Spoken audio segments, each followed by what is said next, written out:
This video explained to you if you have an old type of fluorescent light at home, you can actually change the light tube to LED, and it's very easy and simple. Okay, in order to do that, this is an old type of fluorescent light with using the starter, and there's a chop inside as well.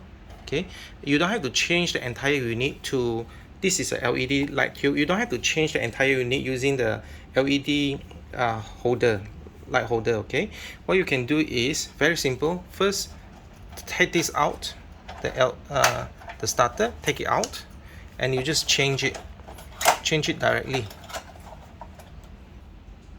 Take it out, and then you place this LED directly onto it.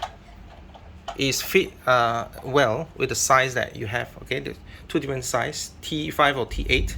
Okay, once you put it in, and then turn on the light, and it will light on immediately.